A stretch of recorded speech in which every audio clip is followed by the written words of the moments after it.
நண்பர்களே, திருக்கேதீஸ்வரம் ஆலய வளைவு பிரச்சனை. மற்றது இலங்கையினுடைய உல்லாச பயணத்துறை வைத்த டிஜிட்டல் போர்ட். அதுல ராமர் பாலம் மற்றும் அனுமாரை வைத்திருக்கிறார்கள். இந்த போர்ட் பிரச்சனை. இந்த 2 பிரச்சனையும் ஏன் வருகிறது என்றதான் பிரச்சனை. அடுத்தது இன்னும் ஒரு விஷயம் என்னன்னா, ஏற்கனவே நடந்த இந்த பிரச்சனைகளை கிண்டி கிளறி கொண்டு தற்பொழுது கிறிஸ்தவர்களுக்கும் இந்துக்களுக்கும் ஒரு பெரிய ஒரு பிரச்சனை போல பல ஊடகங்கள் காட்டிக் கொண்டிருக்கின்றன. உண்மையில் திருக்கேதீஸ்வரத்தில் என்ன நடைபெறுகிறது என்பது தொடர்பாக அரசியல் ஆர்வலர் ரோய் விக்னராஜா என்னோடு இருக்கின்றார். அவரோடு இந்த விடயங்கள் தொடர்பாக பேசுவோம். வணக்கம் ரோய். வணக்கம்.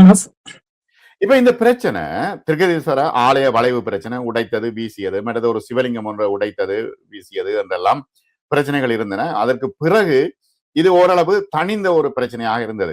இப்பொழுது ஏன் மீண்டும் அது கிளறப்பட்டு கொண்டிருக்கிறது? என்ன விஷயம்? இந்துக்களுக்கும் கிறிஸ்தவர்களுக்கும் பிரச்சனை. அங்க கிறிஸ்தவ மிஷனரிமார்கள் இதை எதிர்க்கிறார்கள்.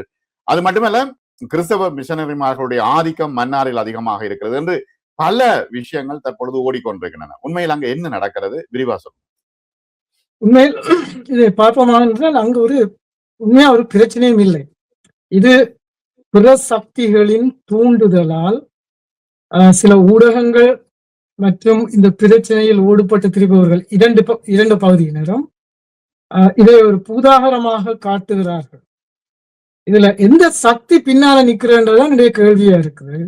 உங்களுக்கே தெரியும், ஆண்டாண்டு காலமாக சைவர்கள், கிறிஸ்தவர்கள், முஸ்லிம்கள் என்று நாங்கள் தமிழர்கள் ஒற்றுமையாகத்தான் இருந்திருக்கின்றோம். எதுவித மத பிரச்சனையும் இதுவரை எழுந்ததில்லை. ஆனால் இந்த வளைவு பிரச்சனை 17-18ஆம் ஆண்டுகளில் தொடங்கப்பட்ட போது அதன் பின்னால் இந்தியாவினுடைய தலையீடு, இந்தியாவின் பின்னணியில் இருந்தது என்ற குற்றச்சாட்டுகள் பல எழுந்தன. அவை இந்துத்துவ சக்திகளா? இந்துத்துவ சக்திகளின் பின்னணியில் இருந்தது என்றெல்லாம் இந்த குற்றச்சாட்டுகள் எழுந்தன. அதன் பிற்பாடு எல்லாம் தணிந்த பிற்பாடு இப்பொழுது மீண்டும் இந்த பிரச்சனை ஆரம்பிக்கப்பட்டிருக்கின்றது. இதிலே இது உண்மையில் இதை ஒரு பூகோள அரசியல் ரீதியாகத்தான் பார்க்க வேண்டி இருக்கின்றது. என்றால் இன்று உலகத்தில் நடைபெற்றுக் கொண்டிருக்கிற மாற்றங்கள், இலங்கையின் வடக்கு கிழக்கை தம்பசம் வைத்திருப்பதற்கு அமெரிக்கா ஒரு பக்கத்தாலும் இந்தியா மறுபக்கத்தாலும் போட்டி போட்டுக் கொண்டிருக்கின்ற தன்மை, அதற்கிடையில் இலங்கையினுடைய அரசியல் அமைப்பின் காரணமாக அங்குள்ள அந்த தேர்தல் முறை, தொகுதி வாரியான தேர்தல் முறை இப்பொழுது இல்லை அல்ல. ஆகவே வடமாகாணம் என்று எடுத்தீர்கள் என்றால் அங்கே 6 பிரதிநிதிகள் இருக்கின்றார்கள். அவர்கள் அனைவரும் நான் ஒரு குறிப்பிட்ட பிரதேசத்தை பிரதிநிதித்துவப்படுத்துவேன் என்று சொல்லுவதற்கு இல்லை, அவர்கள் எல்லா இடமும் செல்லக்கூடியதாக இருக்கும். இந்த ஒரு குழம்பிய நிலையாக அந்த அரசியல் ஸ்திரத்தன்மை தமிழ் தரப்பினால் இந்த இப்படியான பிரச்சனைகள் ஏற்படும் போது அதை ஒரு அரசியல் தலைவர் அதில் தலையிட்டு சுமூகமாக தீர்த்து வைக்கக்கூடிய ஒரு நிலைமை, அதாவது பொறுப்பு கூறல், பொறுப்பு ஏற்றலுக்கு ஒருவரும் இல்லாத நிலை. இவை அனைத்தும் வெளிசக்திகள் மற்றும் ஸ்ரீலங்கா அரசுக்கும் அது சாதகமாக அமைந்திருக்கிறது. கிறிஸ்தவ மிஷனரிகள் இதுல ஒரு முக்கியமான பங்கு வகிப்பதாகவும், சைவர்கள், இந்துக்கள் என்று நாங்கள் சொல்லி பிரயோசனம் இல்லை. இலங்கையில சைவ இந்து இந்தியால பேசுற வார்த்தை தானே.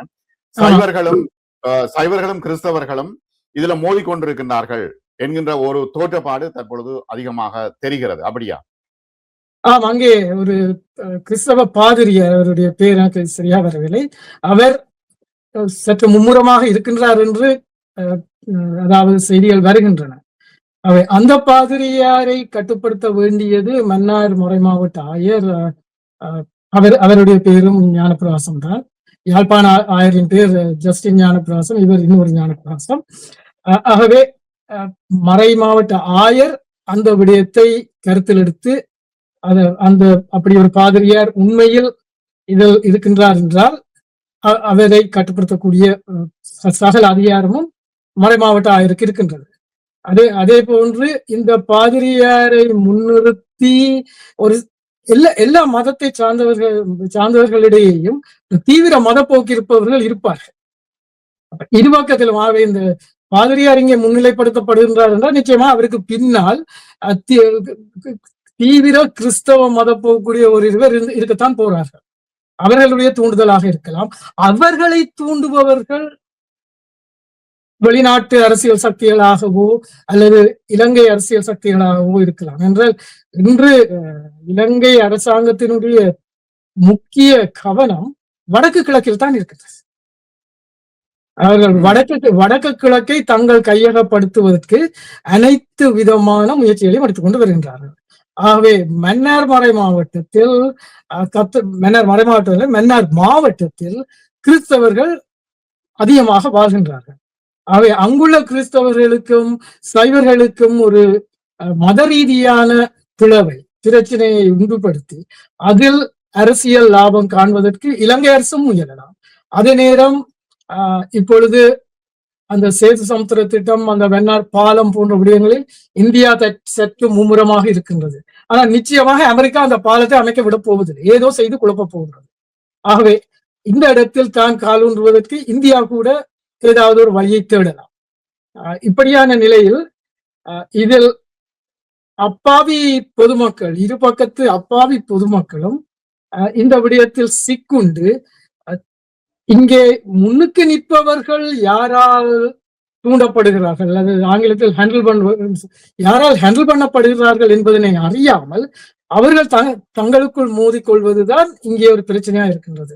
அதற்கும் மேலாக மனவற்றம் தான் கூறுவதற்கு, ஆனால் யதார்த்தமும் அதுதான். இன்று இலங்கையில் அதிகமாக நடைபெறுகின்ற சுய தொழில் என்றால் யூடியூப் தொழில். யூடியூபில் வருமானம் பெறுகின்றது. ஒரு ஸ்மார்ட் போன் வைத்திருப்பவர் எல்லாம் ஊடகவியலாளராக மாறிவிட்டார். ஆகவே அவர்களும் இதன் தாற்பயம், சரித்திரம், இங்கே நடைபெறுவது என்னவென்று ஒன்றுமே தெரியாமல் கவர்ச்சிகரமான தலையங்கங்களை போட்டுவிட்டு யூடியூபில் இவற்றை வெளியிடும் பொழுது, யூடியூப், பேஸ்புக் போன்ற தளங்களில் வெளியிடும் பொழுது, இங்கே குலத்திலும் நிலத்திலும் இன்று, அதாவது ட்ரெடிஷனல் டெலிவிஷன், தொலைக்காட்சியை விட இந்த யூடியூப், பேஸ்புக் செய்திகளை பார்ப்பவர்கள் தான் அதிகம். ஆக இந்த தவறான செய்தி ஒரு தவறான ரூபத்தில் பரப்பப்பட்டு வருகின்றது.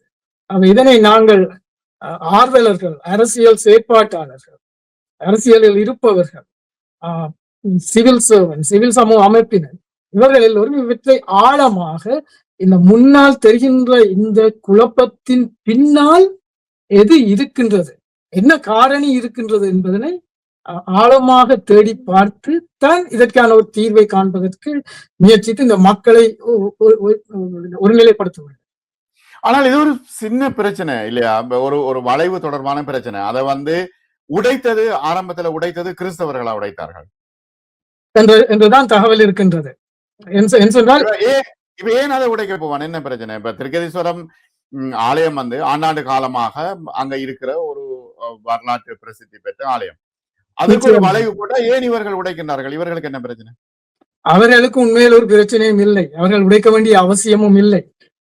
அதைத்தான் நான் கூறினேன். யாரோ ஒருவருடைய தூண்டுதல் அங்கே பின்னால் இருக்கின்றது. இப்பொழுது இப்படி பார்ப்போமே, அந்த வளைவு கட்டப்பட்ட நேரத்தில், வளைவு உடைக்கப்பட்ட காலகட்டத்தில் அந்த இந்துத்துவ விடயம் இந்தியாவினால் வெகு உக்கிரமான நிலையில் தீவிரமாக இலங்கையில் முன்னெடுக்கப்பட்டு வந்தது. என்று சொன்னால் அவர்கள் வடகிழக்கில் தங்களுக்கென்று ஒரு தாங்கள் காலூன்றுவதற்காக இந்திய அரசு குற்றம் சாட்டப்பட்டது, இந்தியாவின் RSS குற்றம் சாட்டப்பட்டது. யார் இதை செய்தார்கள் என்றாலும் அவர்கள் தீவிரமாக முயற்சி செய்து கொண்டிருந்த அந்த நேரம். ஆகவே வளைவு கட்டும் பொழுது மற்ற வழியால் தூண்டுவது, நீங்கள் போய் வளைவை உடையுங்கள் என்று. அவை இரண்டு வளைவு கட்டுறதுக்கு இந்தியாவா ஃபண்ட் பண்ணினது? இந்தியா ஃபண்ட் பண்ணினது என்று நான் கூற மாட்டேன். ஃபண்ட் பண்ணியும் இருக்கலாம், எங்களுக்கு தெரியாது. பல விடயங்கள் திரைமறைவில் நடைபெறுகின்றன. உதாரணத்துக்கு இங்கு 2018, 19 ஆண்டுகளில் கனடா தலைநகர் ஒட்டவாவில் ஒரு பள்ளிவாசல் கட்டப்பட்டு அது ஒரு பிரச்சனையாக உருவெடுத்தது. அந்த பள்ளிவாசல் கட்டப்படுவதற்கு எங்கிருந்து பணம் வந்தது என்று பார்த்தால் சவுதி அரேபியாவில் இருந்து வந்திருக்கின்றது. பள்ளிவாசல், ஒரு இஸ்லாமிய பாடசாலை. பிற்பாடு அது இங்கு உள்ள அதிகாரிகள் எதுவும் தலையிட்டு அது இப்பொழுது சுமூகமாக நடந்து கொண்டிருக்கின்றது. அவை பணம் எங்கிருந்து வந்தது என்றால் சில வேளைகளில் வந்திருக்கலாம். அது எங்களுக்கு தெரிய போவதில்லை. ஆகவே இப்படியான ஒரு அதுவும் ஸ்ரீலங்கா, இலங்கை என்று எடுக்கும் பொழுது இந்த போர் மௌனிக்கப்பட்டதன் பிற்பாடு பலவிதமான சக்திகள் இலங்கையின் வடக்கு கிழக்கில் கால் ஊன்ற முயற்சி செய்து கொண்டே இருக்கின்றன. அவர்கள் கால் ஊன்றுவது தமிழர்களுக்கு நன்மை செய்வதற்காக அல்ல. அந்த நாட்டை தாங்கள் தங்களுடைய கட்டுப்பாட்டில் வைத்திருந்து தங்களுக்கான லாபத்தை அடைய வேண்டும் என்பதற்காக. குறிப்பாக இப்ப நீங்க அங்க பொதுமக்களோட பேசியிருப்பீர்கள். அப்ப அவர்களுடைய மனநிலை எப்படி இருக்குது? என்ன என்ன நிலைமை? பொதுமக்கள் இப்பொழுது நான் கூறியது போல இந்த ஆழமாக விடயங்களை அறியாத வகையால் அவர்கள் அப்பாவித்தனமாக மதம் சார்ந்து, அதாவது இமோஷனலாகத்தான் அவர்கள் பேசுகின்றார்கள். அவர்கள் பேசுகின்றார்கள் என்பதற்காக அதனை நான் உள்வாங்கி அது ஒரு மத ரீதியாக பார்ப்பேனாக இருந்தால் நானும் என்னுடைய தமிழ் சமூகத்துக்கு நானும் என்னுடைய பங்குக்கு துரோகத்தை தான் இழைக்கின்றேன். உண்மையில் அங்கே மக்கள் அப்பாவிகள் பின்புலத்தில் தீவிரமான மும்முரமான அரசியல் காரணிகள் இருக்கின்றன. அதே அந்த பாதிரியார் கூட இப்பொழுது ஒரு பாதிரியார் இதில் இருக்கின்றார் என்று கூறப்படுகின்றார். அவர் கூட உணர்ந்திருக்கின்றாரா என்பது தெரியவில்லை.